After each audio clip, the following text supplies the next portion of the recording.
Hello everyone, welcome to Quilt Snacks on Tuesdays. And yes, it is on a different day, and so I just wanted to make sure that you guys knew that I'm moving Quilt Snacks, all of the future Quilt Snacks, to Tuesday as well. So I hope you're having a great week so far, and I have some stuff prepared for you for this Quilt Snacks.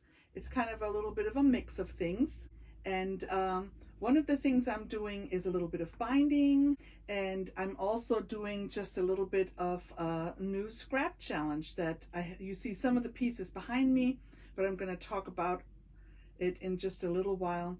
I don't know about you, but I have lots of scraps and I make more scraps all the time. And so I have a trouble throwing away fabric, so the smallest piece I save is probably 1.5 to 2 inches. And so those pieces are just going to be saved in a little box. And this is what that looks like. Let me show it to you.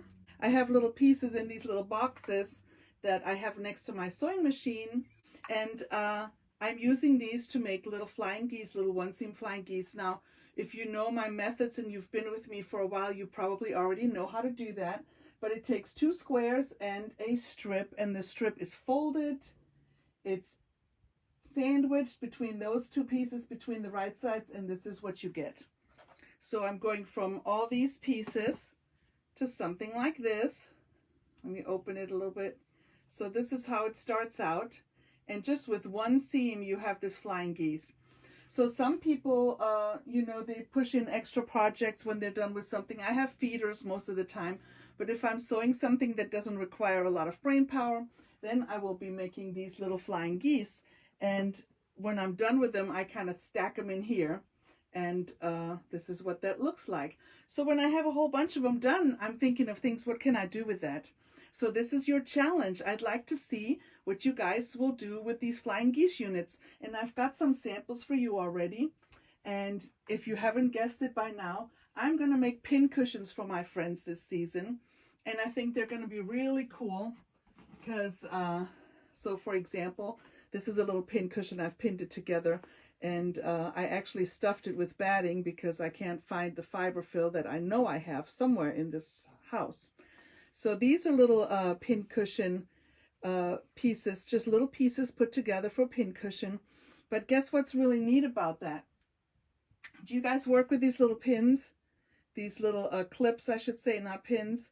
I work with these clips sometimes, and I don't know what to do with them because they don't exactly stay on my pin cushion. But guess what? If you don't peel back your pieces, you can now put those little pins or those little clips. You can have pins and clips all in the same pin cushion. What do you think? Is that pretty cool? I think that's going to be fun, and I know a lot of my friends are using these. So if they get a pin cushion like that, they can use the pin cushion to store those little clips as well. Let me put that back up there so you can see. So this is another one, and I just wanted to show real quick. This is when they're all marching in the same direction. Not necessarily what I like to do. I like to get them kind of, crazy. And then, of course, I have a little stitch here. Can you see the little stitch? That is the opening, and I always stay stitched to opening so it doesn't stretch out when I open that up to stuff my pin cushion. So of course you put it right sides together, and then when you stitch around, let me see if I can move that up. You can see this is the part I leave open, the part I stay stitched. Have you ever done a pin cushion, you sewed all the way around and then you realized you didn't leave an opening? Well, that happened to me a few times. And so I thought, well, if I do the little stay stitch beforehand, that makes it easy for me to remember. So these are all little pin cushions, and all I do is I just do a little stitch right here on the batting, nothing else. And you could peel them back, of course, not a problem. So let me know if you like things like that. Give me a thumbs up, or, let me know if I should develop some more of these kind of little things for you. Yes, I do the stay stitching on the opening. And also then, of course, I stay stitch all the way around, or I stitch all the way around once my pin cushion is finished. So this right here would be at the stage where I would probably, stitch all the way around. And while I'm stitching around, that closes the opening. So that really makes it nice and easy. You don't have to do anything special. And here's another one I've made with flying geese, and these ones, instead of squares, are little strips. And again, you can use the clips. They can hold the clips, and this is a round one. So I just did a very quick little, you know, with a regular foot, not even a walking foot, not even free motion, just something really quick. That's true. I could put a little part of steel wool in there, Beth. That is a great idea too. I usually use walnut shells because it gives it a little weight, and you know, I sometimes use my pincushions to weight down things so they don't slip. And so I have these kind of things. Then this is kind of one of my favorites where you can mix and match the direction, and I kind of like that size too, because you can put your pins everywhere. There's plenty of space, and you can even designate some of these flying geese for different things. If you use machine needles, and they have to be in a special spot, so you can reuse them maybe if you have specialty needles. So this is one of the other ones where I just take two of the flying geese, I sewed them together in the point, looks like this, and then I actually top stitched the outer ones, and I didn't the inner ones, so I can use them to put my little clips on. So my challenge to you is to come up with some of these. Maybe you can make some for your friends, or you can make these blocks and use them in a quilt. So the formula here, which I don't know if you can read it because I'm in the mirror image, I can see that it's two 2-inch squares and a 2 by 3.5 to make one of these. That is just really, yeah, you can make Christmas trees, you can make all kinds of little things for these pin cushions, but you know, I have a lot of quilting friends and that's fast. And of course, I kind of cheated because I pre-worked and I have a lot of these flying geese already, but it's only one seam, so you know it's not going to be very hard to do. So that is my challenge, and I'm not going to write a special pattern for it, but I probably will put in the comments just a little section that tells you the pieces that work. It's two 2-inch squares with a 2 by 3.5-inch strip, or it's two 2.5-inch squares with a 2.5 by 4.5-inch strip, which makes a little bit bigger flying geese. The size is nice to use with your pre-cut strips and everything else. The sizes are two 2-inch squares and a 2 by 3.5. That's what I'm showing you right now. But if you want to make it bigger, use two 2.5-inch squares, just a 1/2 inch bigger, and a 2.5 by 4.5 for the part that's folded. And I'll put the sizes after the video. I'll put the sizes in the comments so you can see. And I hope that maybe on Southwind Inspirations in the group, and by the way, if you're not part of Southwind Inspirations, I'd like to invite you to join the Southwind Inspirations group, because that's where we're going to do some of these inspirational things, and that's where I look for your posts to see what you're doing. And you know, of course, you're allowed to use any color you want, but I was just in one colorway because I color sort my pieces, and so when I just do these flying geese, I just use what I have.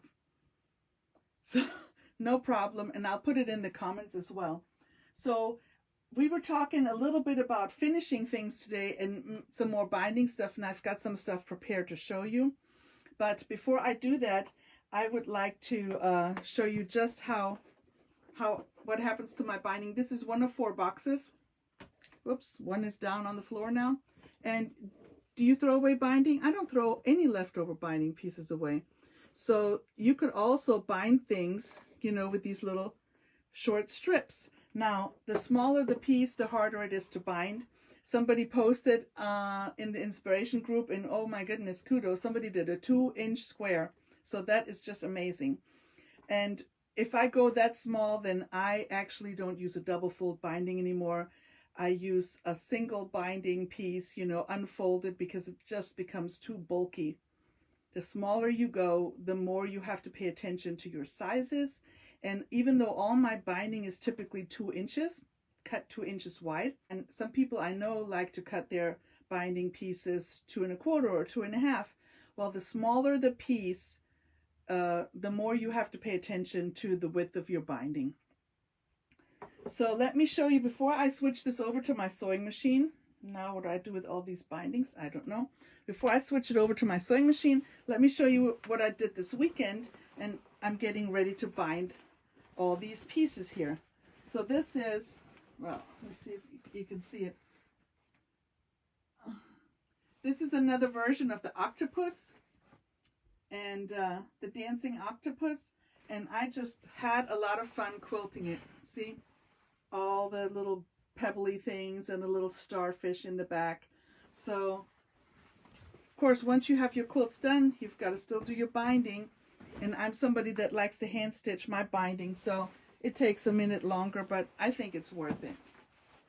Now, if I make a baby quilt, sometimes I don't hand stitch because I'm anticipating multiple washings. So, and here is the, I wish I had somebody to hold this up with me, but this is also quilted, and you can see tightly quilted.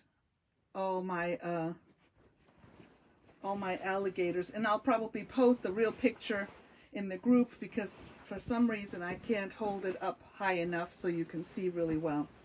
But the funnest, is that a word? The best part of quilting this weekend was that I had time to quilt my elephants. So there's 2 elephants quilted. This is one of them. It uses, you probably can't hear because I'm behind it. It uses this really cool cave fabric in the elephant.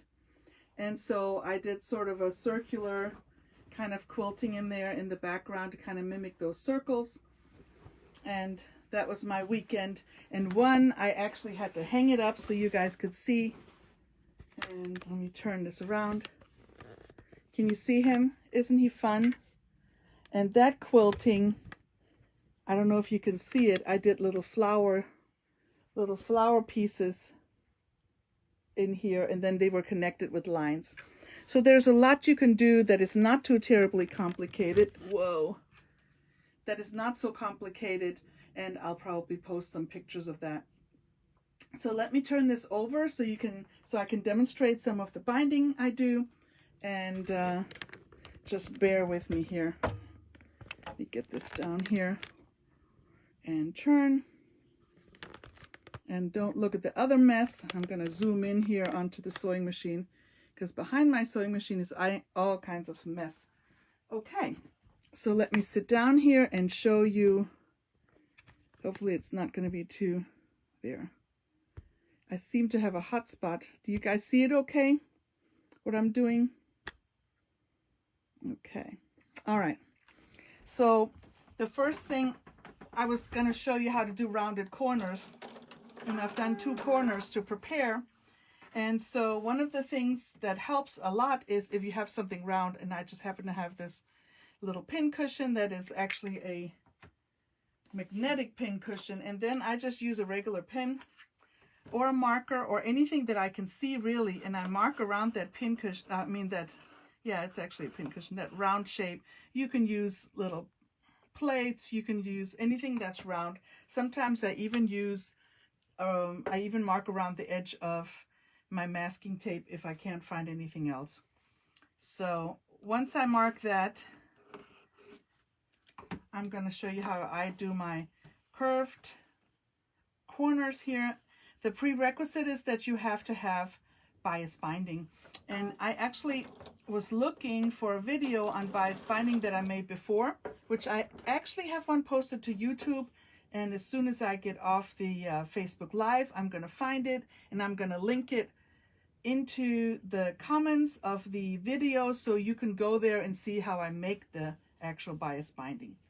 So a lot of times before I start, I'll do a little dry run because I really don't like the seams to go in the corners, which would probably happen if I did a regular corner. But with the rounded corners, it's not quite as dramatic. So I'm just gonna leave that alone here. So I'm gonna stitch, this is a 2-inch binding. I'm stitching with a 1/4 inch foot, and I'm stitching close to where this binding goes. Now, I don't really like a lot of pins, but you can use pins, and the first thing you want to do is put the edge, the raw edge of your binding right along your drawn edge. Now, of course, you could put pins in there. I'm not very good with pins because I seem to run over them all the time. But you could put pins in there. That makes it easy. A lot of times, if it's a gentle curve, I will just do it in one. If it's a sharper curve, you might need some pins. So I'm coming up to the pin, it comes out, and the same here. And all these little triangles here, these little dog ears or whatever you want to call them, I'll cut them off afterwards. Now see, here is the actual seam, but it's not going to be as critical because there's no other folds required. And I'm coming around. And the same thing here, one more. And I'm laying this on this line that I've done, and no pins. I don't need any pins at this point, but you could put pins. I just kind of like to hold things in place. Now, I've left this much over here from before, so what I like to do, if I find my scissors, I'm going to cut it. Actually, there's a seam here, so I'm going to try to work into that. I'm going to cut it right behind the seam. Okay, so let me bring this out. Now, I'm going to open this and probably, there's my seam ripper. Just to make it easy, I'm going to open a couple more stitches to make it a little looser. So once this lays nice and flat, I'm going to open it. And even though there's this previous seam, I'm going to ignore that. And I'm going to go right in here. And now I'm going to use this pen, but I probably use a pencil for that. I'm going to mark this. Do you see this green line? Now you can use a little ruler. Oops, come over here. And so you put your 45-degree line or your line that goes through the center, and you kind of mark it here. Okay, so here is your line that you have. I hope you can see that. And I'm going to add a 1/2 inch to that line. Now, when you put another line on there, it's really important to add it. That means you make the strip longer, not shorter. Ask me how I know, but yes, you have to be very careful or you're going to have a big gap there. So it's kind of hard sometimes to know what 1/2 inch looks like. So I know what a 1/2 inch looks like because I work with it all the time. So I'm just going to draw it. And if I feel like a little insecure about it, I'm going to put my ruler on there, and yep, that fits. So I've made this 1/2 inch longer. At that line is where I'm going to cut. Okay. And I use my scissors for that. Oops, and I wasn't even cutting on the line. That's probably better map. Okay. All right, so now I have these two pieces, and just a minute. Okay, so now I have these two pieces, and then I'm going to offset them. See how there's a lot of tension here, and it makes it kind of hard. So I'm going to offset it, and I'm going to pin it. In that case, come here. Now what I'm also going to do, because see this tension that's kind of holding things in a weird way, it kind of pulls everything apart.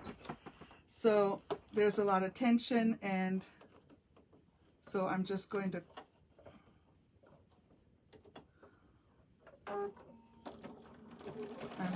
stitch right here, right along the edge, and wherever that meets.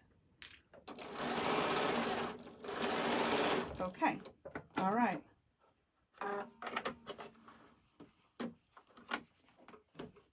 So now I'm going to open that seam, and that's it. Okay.